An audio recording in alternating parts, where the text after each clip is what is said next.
and ask the panel to introduce themselves, tell you when they were leaders, when they led the group, and also what prompted them to take over the mantle of leadership. And I'm going to look at Dave first. So let me start with you. Hi, so I'm Dave Cross. I was the first leader of London.PM from 1998, so that is 20 years ago, which, thinking about it, means I must have started it when I was about 12. And I think I did it for about 3 years before handing over to Paul, who's the person in the Parker next to me. Why did I take over? Well, I didn't take over. I just started it. People were at OSCON, no, the Perl conference it was that year, wasn't it? In 1998, people first started to have the idea of Perl Monger groups, and Brian Foy ran a table where people were allowed to sign up to start local groups, and he said he'd put people in touch. I wasn't actually at the conference, but I just sort of read about it and thought, that sounds like a good idea. I'm not entirely sure that was accurate, but I posted something on Usenet and said, is anyone interested? Actually, Usenet, who remembers Usenet? And a few months later we had our first meeting, and it carried on from there. Hello, I'm Léon Brocard. I was at the Perl conference in 1988 in San Jose, and I came out of there very excited. It's like, we can have Perl user groups, this is great. And I was working in Amsterdam at the time, and I started Amsterdam Perl Mongers. And I moved to Bath, and I started Bath Perl Mongers. And then I moved back to London, and there was already a Perl Monger group there. So I joined them, and we're sitting chronologically as leaders here. And there was a few people in between, but then it was me. At some point, Paul, the second one, we had an election. We had an election for who should be the next Perl Monger leader, and there were two people. There's Paul, who's in the furry coat there, going for there as candidate, and the other candidate was Amelia, my stuffed camel. Luckily, Paul won, but I became leader soon afterwards, or a few years afterwards. Hi, I'm Leo Lapworth. I'm the sheep up there. I'm not quite sure why I'm the sheep. Well, that is my logo, but I had an election. I can't remember who that was against, and took over from Léon. I felt honoured to kind of maintain the manifest that I put forward and why I was elected, which was to say I would let things stand and kind of carry on as the status quo, and I would allow anyone to do anything that they wanted for Perl within London, and I was very honoured to have lots of people do stuff that helped the group. I then got to a point in my life where I thought, I had some grand ideas that I never committed to, thankfully, because I never did any of them. But then I thought I really should hand on to someone who's likely to do a bit more than just kind of poking someone to say, have you organised the pub, or would you organise the tech meet? So that's when I then handed over to Tom. Which was a lovely idea, but... so yeah, I'm Tom Hukins. I'm the guy with the cable in his mouth up there. I remember Dave's 1998 Usenet post. I was living in Aberdeen at the time, and I thought, well, going to London to like meet a bunch of people who use this. I'd never met a Perl program in my life at this point, and I thought it'd be really interesting to go meet them. But I had no money and lived a long way away, so I never did. But in 2001, I think I finally made it to a London.PM meeting and was part of the group for ages. Then also got involved with Birmingham.PM, and then I started a group in Milton Keynes where I lived. And at some point in time, I ended up living in London. And this is the bit where Leo mentions that he decided to hand over to someone, and I was in London. So, you know, like there's only a few million of us. So I'll do, I guess. And yeah, we kind of we had these ideas of, oh yeah, we'll do all this stuff. And of course, the plans that you have before you do anything always differ from what you end up doing. I was leader for 2 years, I think between 2012 and 2014.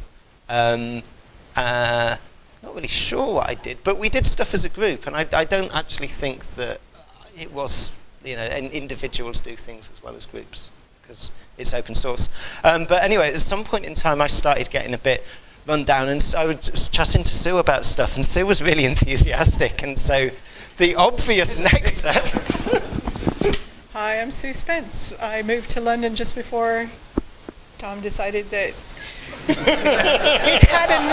he'd achieved many of his goals. And his next goal was to find somebody else to do it. So foolishly I said, oh, okay. And I had ideas. And I probably carried out a few of them. I started some hack days. We had hack days. That was actually fun for some people, for the people that, obviously that's people coming on their own time just to try to, just to hack, just to have some fun, talk to other people if they're, in the mood. This was particularly good for people like Theo who were in London but not really living there permanently, so it actually gave him an extra thing to do on the weekends, once a month. And we got this, because I was a member of London Makerspace at the time, Hackspace, and they would just let us use, they had plenty of, they had tables and chairs and lots of Wi-Fi, so we used that. I tore down some of London.PM's aging infrastructure and turned over the mailing list because that was chronically failing, turned that over to Sampa, actually, who are in France, and they're still looking after it, more or less. Anyway, 2 years passed, and then I moved. So I don't actually live in London most of the time. So I now live in Suffolk. There's really no scope for there to be a Suffolk Perl Mongers group, but Unless anyone wants to follow. probably not. So there are some Perl programmers just down the road at BT, but I don't think that's really going to happen. So anyway, after that, Rick picked it up. He's over there. Why isn't he down here? Well, yes, Rick sneakily is sat in the corner and is not a former, so is but he's available for questions later over beers. Oh well, let me pass you back for who we left out. So a few people couldn't be here today, mostly because they're in the States right now, so they escaped the country. Right.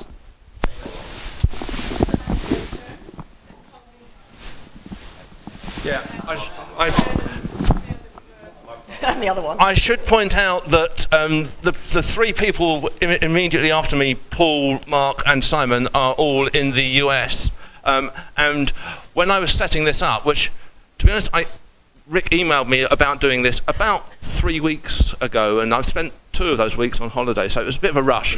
But I emailed all 10 of us and said, just in case you happen to be in the UK at that point, and all 3 of them said that they would be happy to video in some way or send a video, but given that A, we only had about 2 weeks to organise it, and B, the way the technology works in this room, I figured it was safer to say thank you but no thank you.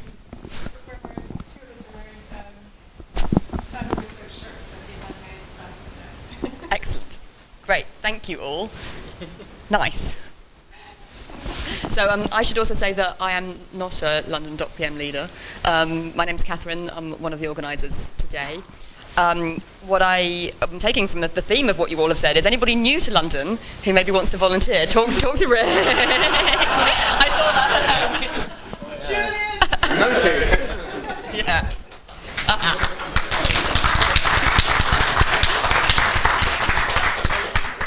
Okay. That means Rick can now join us, right?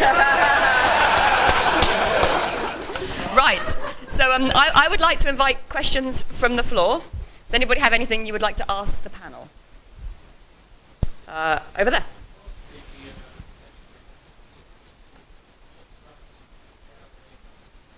I'm sorry, so to repeat the question, what's the...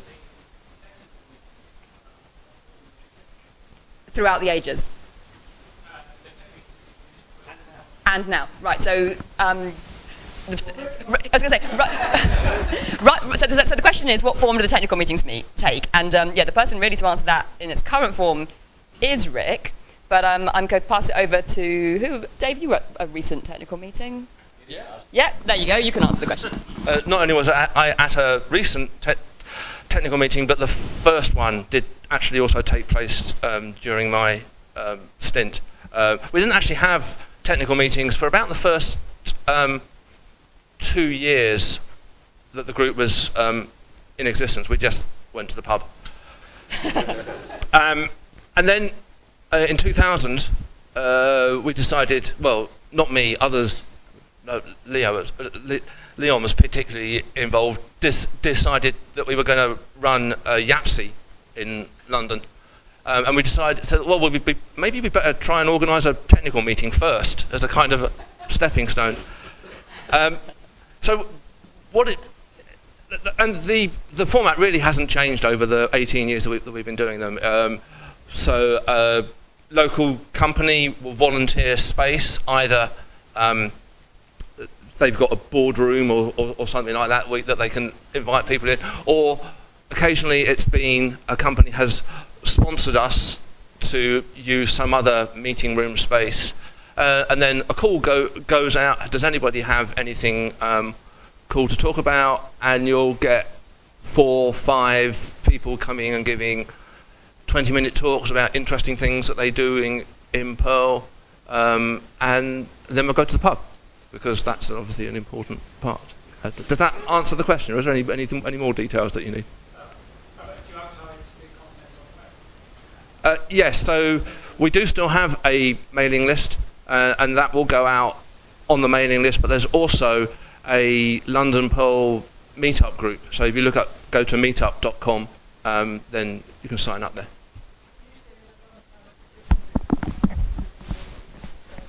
Just say that again for the microphone. There is also a Google Calendar, and you can get the details from that from London.PM.org, and it should be displayed on there. Right. Thank you very much. Anybody else got a question? Neil.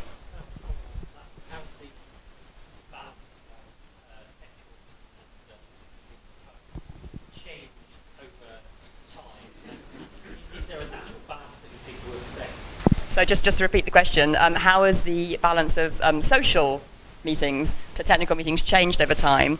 And as leaders, is there a balance that you think works best? And Léon looks like he wants to take a point on this question. Absolutely. So I was in particular very keen about running tech meets when I was leader. And because I think that it's different people go to these social meetings than to the technical meetings. So there is some overlap, but it is a very different crowd.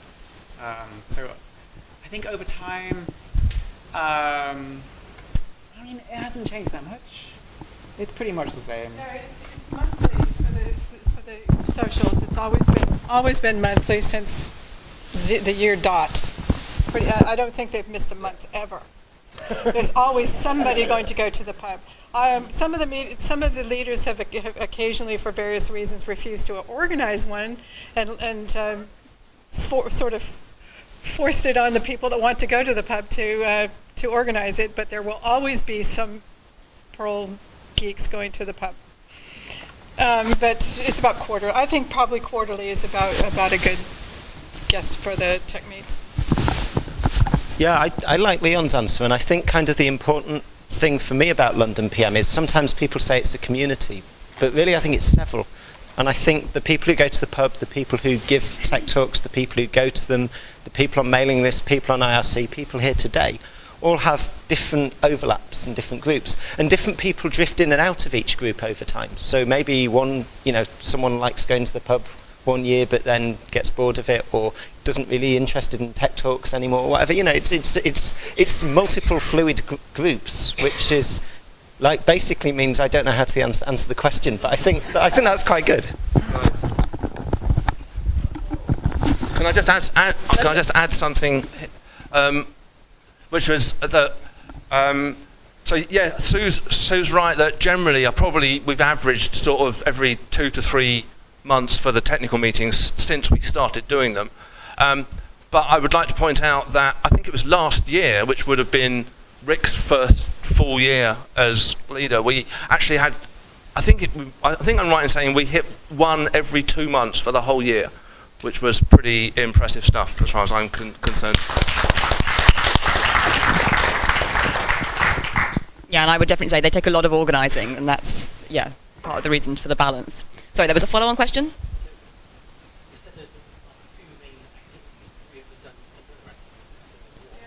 So just to repeat the question for the panel to have a think about it. Have we ever done another activity other than drinking? Sue is nodding. So. Yes, we had hack days. I used to run them once a month or so, and we used to get about 8 to 10 people every month that would come. And some of these were people that didn't come to the other things, but some of them were Hackspace members already. But there's a few people in this room that used to go. How you doing? And another thing that perhaps not many people know, which is relevant to the creature sat on Leon's knee. So I'll hand that over. Oh, that was me. We sponsored a camel.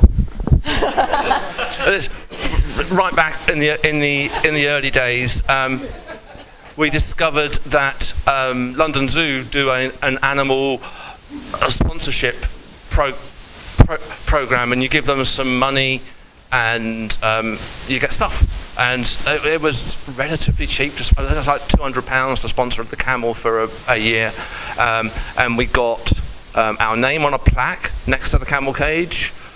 We got a couple of badges saying we sponsored a camel. We got a certificate, which used to be on the website, but might have gone in Leo's clear out of the website. They sent us a photograph of the camel in case we didn't know what camels look like, and some free tickets to go to the zoo. So at some point, I think you said that you were we had a trip to the zoo.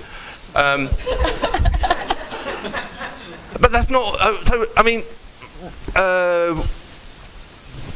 Although there's a bit of a separation now between the LPW and the London PM group, it was started by people from London PM, and also, as I mentioned earlier, we did the first European Yahtzee, so really we kind of started that as well. So it's all your fault, is what you're saying. Not mine. No, You collectively. Right, there were some hands up over here. History of emergency socials. Right, the question is, could the group tell you got the history of emergency socials? So the gist was occasionally someone.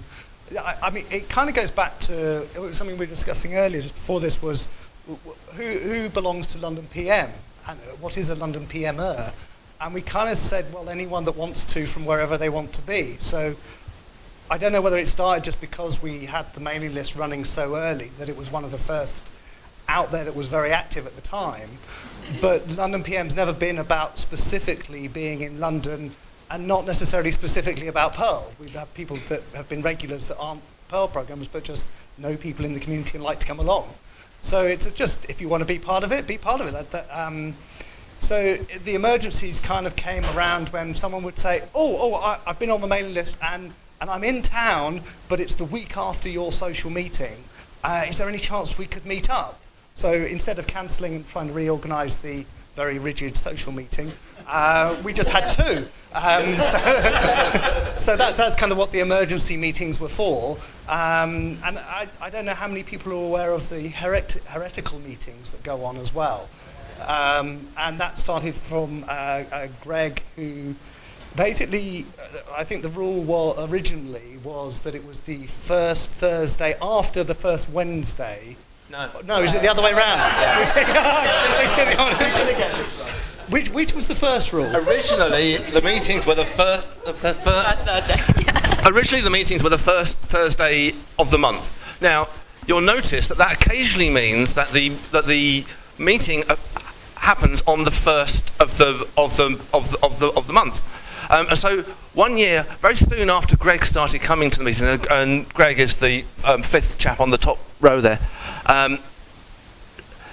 On the 2nd, which was a Friday, Greg emailed the mailing list and said, where are we meeting next Thursday?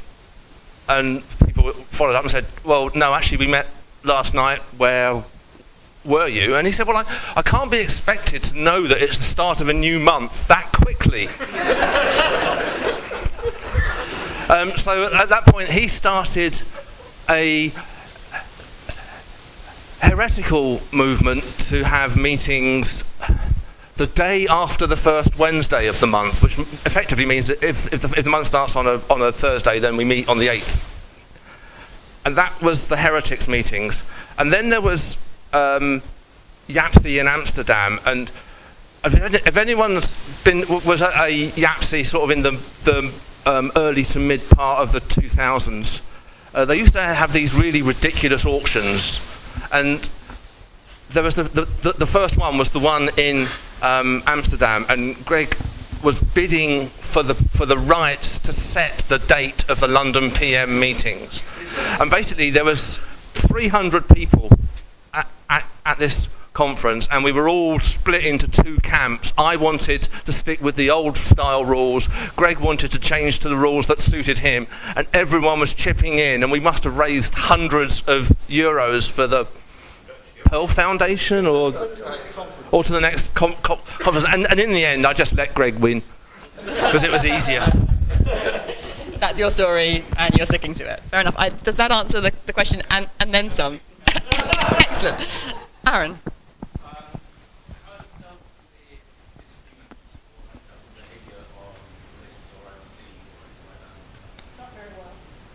Let me just repeat that for the microphone. So the question is, how have the leaders dealt with disagreements or unacceptable behaviour on IRC specifically, or perhaps just generally in the group? Would anybody particularly like to? Let's. Yeah. Okay. That's a difficult one because, as we know, programmers, like all other species of humans, are very argumentative. No, we're not. Yes, we are. Shut up, all of you. And you really can't. There's only so much you can do.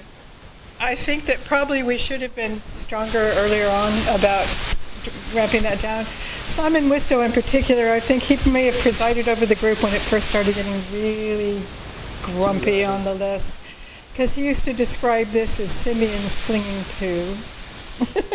And he would occasionally try to shout it, and sometimes he would win. But I mean, there was no real. We didn't have. It wasn't moderated at the time. It probably still isn't. I don't know. But it's quieted down because people don't use mailing lists as often as they used to. So, but I mean, it's just sort of the nature of the beast, and people like to tell other people what to do. And I'm not telling you anything you don't know, Mr. P5P. So. I think it was also before. It was also before people even really thought about code of conduct and those sorts of things. I think if that had been, now if that sort of thing was going on, that would be the sort of solution that would come up. But it doesn't happen too much. And I do remember there was a few times on IRC that basically I just spoke to someone privately and said, look, hang on, if you want to be on another channel and doing that, that's your business, but here we need to respect each other.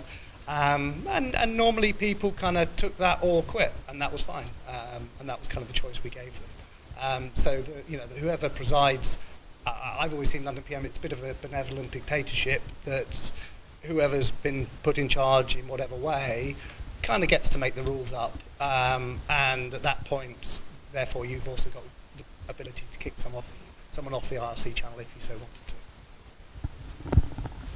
Yeah, my very brief answer was just going to be on a case-by-case basis, because I think this kind of stuff's really difficult. I'm not saying that having better guidelines isn't helpful, but my experience was it's very hard to draw any overarching conclusions from it. Just muddle through as best you can, which is, I think, kind of what you were saying. Thank you, guys. I think organising any group of people is going to be challenging because people are people at the end of the day. But following on from that, I had an audience member submit a question to me earlier, which is that beyond fame and glory, what are the benefits of being a London.PM leader? And I think it was put more succinctly to me by somebody else who said, why bother? So who would like to start with that question? Okay. Obviously, we all do it for the money and the chicks. No, it's one of those jobs where if something's going wrong, people know, you know about it because people tell you and they complain and you get it in your ear. But when things are going right, you don't. No one says anything. It's really sad. But I guess I mean, from my point of view, when I started it, I'd been writing Perl for a couple of years. I'd submitted nothing to CPAN. I hadn't written either of my books. Nobody knew anything about me. 2 years later, we're organising YAPSI in London, and I've got people like Nat Torkington and Tom Christensen and John Orwin coming up to me and speaking to me and shaking my hand and know who I was. But I guess that's down to the money and the glory. But that was about it, really. It's about the people. Oh, friendships.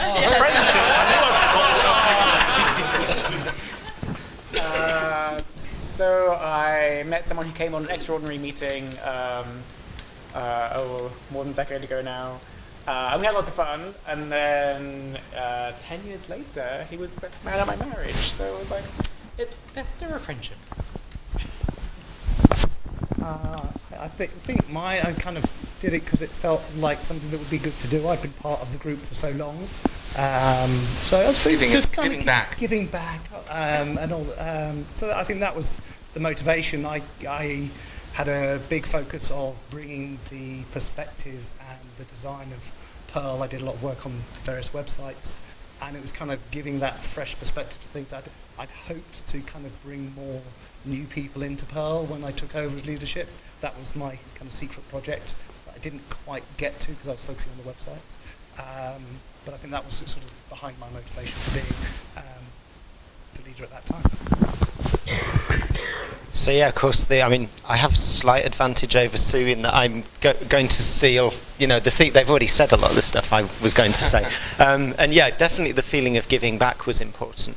Also for me, it was kind of the thing of the challenge, because you can sit down with a blank page in your text editor and try to write some code, and like we've all done that. But for me, the whole idea of like, okay, there's all these people, and like, I don't know how to like do anything with people, so let's give that a go. Let's see what happens.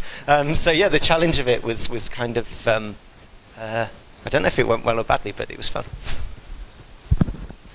Well, I did it because Tom really wanted a break. So I guess it went badly. Oh, well.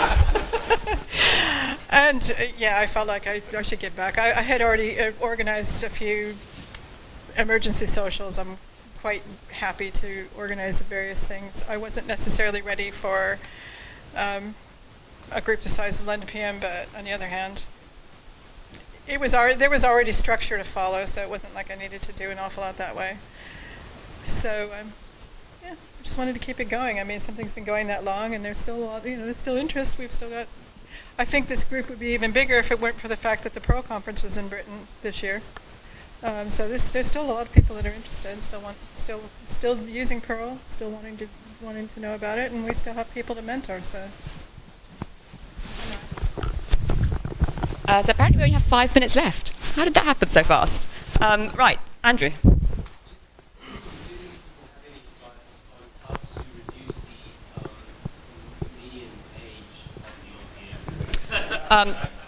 The question, as tactfully put, was: Do these group of people have any advice on how to reduce the median age of London.PM? Actually, when we were organising this last year, one of our things was getting new people into Perl, and it wasn't necessarily younger people, but it was new people. So I'm going to give Sue a chance to start first this time. So this is the off-stated. Everyone's getting old, and there's no new people coming in. This is that I've been hearing for 20 years. Because I mean, I can't turn back the clock. Nobody can. And languages. Technologies go through swings, and this one is on a. I don't think it's controversial that this one, in the late 90s we were at the top, and it's been sliding down a bit since then. There are other competing technologies. People don't always want to work on legacy code, all these kind of things, and this is not just our community feeling this.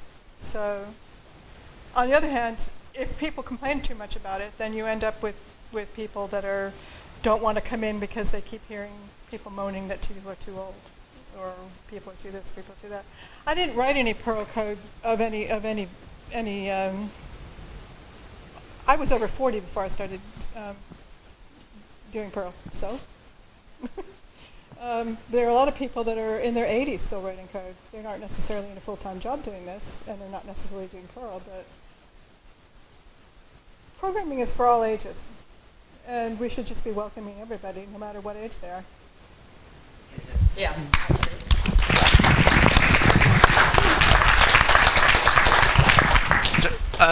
If we're all as old as people say we are, then surely the obvious answer is to train your children.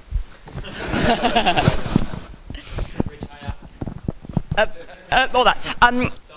Okay, I'm going to take a tiny bit longer because I think we had time for questions, and this is a Q&A, so we're just going to carry on a tiny bit longer. One question I wanted to ask the group as leaders, as an organiser, this has been really hard work organising this conference. And I think I've seen how much hard work it is. What can the community do to support a leader more? If anyone would like to answer that, Tom looks like he wants to.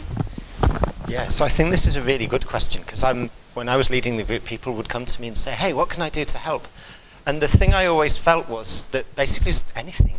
If there's something you see in the group that you want to be better, just go and do it. I know it's perhaps not a very detailed answer, but I honestly think that there's so much that the group can do. Be it sponsoring Camels, hack days, tech talks, going to the pub. Just write to the mailing list and say, "Hey, this is happening. Does anyone else want to help me?" And you might find that more people want to help out. Okay, and then. I was wondering whether there's a big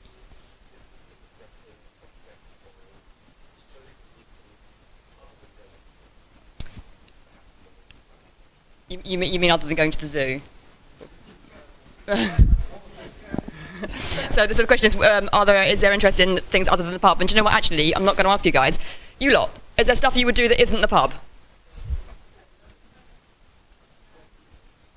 There was one evening where...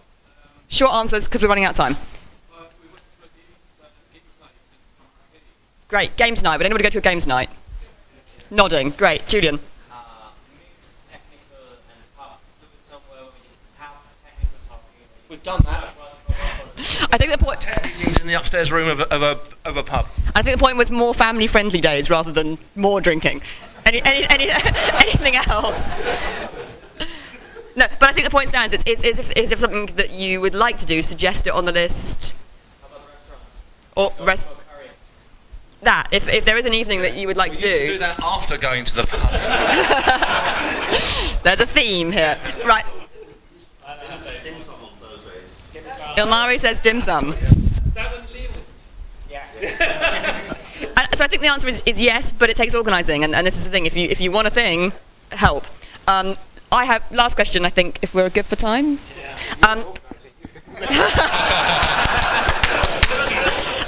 What was your favourite memory from your time as leader? Quick answers. Or long answers. I mean. Turning up at the first meeting and finding 7 other people turned up as well. Don't know.